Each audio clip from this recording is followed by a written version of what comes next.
Okay, now that sorry about the interruption. My batteries decided to die on me, so I had to go get some more. But anyway, like I said, they're supposed to get 8 to 10 foot tall, maybe 8 foot wide.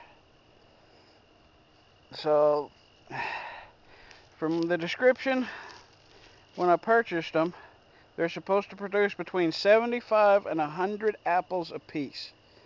I let this one fruit this year because it's several years old, and I got several apples that could barely fit in the palm of my hand. That's probably for the fact I only let it have 2 or 3 instead of all those that it had originally set.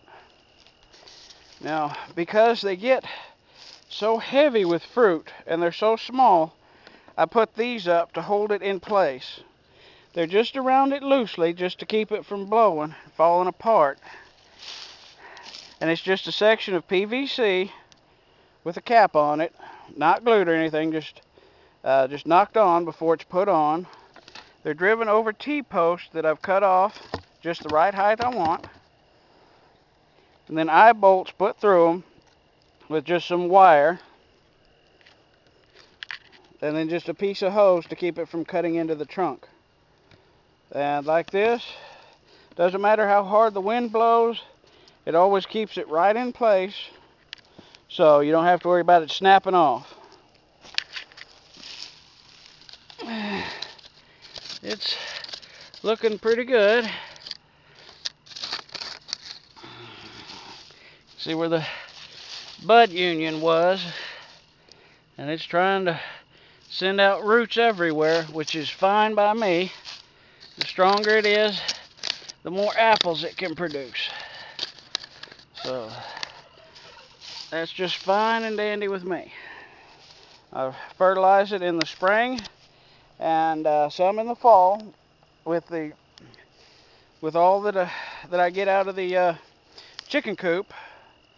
So that's real good for it. It rots down during the winter time, so it's there in the spring when it's ready to take off. And they add quite a bit of growth every year, so that's a good thing. Then I've got my garlic, which I have to pull up and divide because I don't want it growing like this. There's just way too many of them right there. That's the whole bulb that was left in the ground, and now you can see every single one of them is trying to produce another plant. So I've got to put them deeper because I don't want them up on top of the ground. And just pull them up. That's how easy they are to divide. They are very forgiving, luckily. This is Italian late garlic. And it's just, as you can see, it is just going crazy. Get off of there. Got a really, really good root system. Nice and strong and healthy. I'll plant that about that deep. And then cover it with some mulch. Not too deep because I don't want to kill it. But just enough to where it'll keep it safe and cozy over the winter time. I'll probably move it back this way some. Over into here. Some old pineapple tops. Those will rot down just as well. The irises, I just cover them with leaves lightly. I don't want to suffocate them. And as I go along over here, it's got some valerian root, garlic chives. Down there peeking out is some Greek oregano. And of course got more roses. These are already tucked in. I just have not done the cardboard and straw between the paths. That one still needs some work.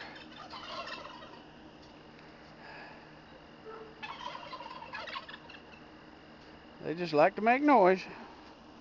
And over in here, of course that's down to the bare soil. I try never ever to leave the ground uncovered. Because when it gets uncovered, like this is here, it dries out, becomes real hard, and nothing really likes to grow in it. But, you know, once you cover it up with all this, it brings all the life up to the surface, and they, you know, work on this, decomposing it, breaking it down, making it available for your plants. And then they go down through the soil, and all these little holes everywhere are where they've been. And that's what you really want, because that allows the rain to run through this real easy and get way down in here where you want it to be.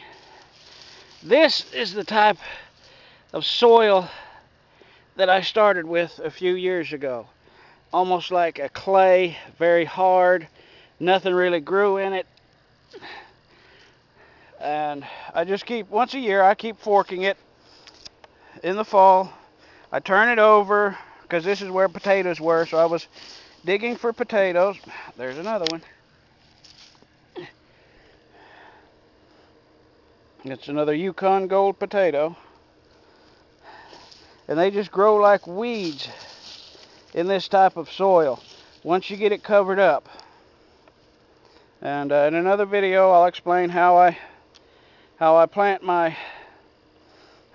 potatoes, what I do with them. But as you can see, this is the way I do it in the fall. And if you get a chance, I would highly recommend it. Take as many leaves as you can possibly get, as long as they're not as long as they're not poisonous to your plants, which is it escapes me at the moment. Black walnut. Yes, you don't want black walnut leaves, because those are poisonous to other plants. But any other type of leaf you can get a hold of, just pile it on your garden as much as you can. Don't use any insecticide, of course. You want all that life to come up and start working with it. You know, your garden is just as much of what goes on below ground as what happens above ground.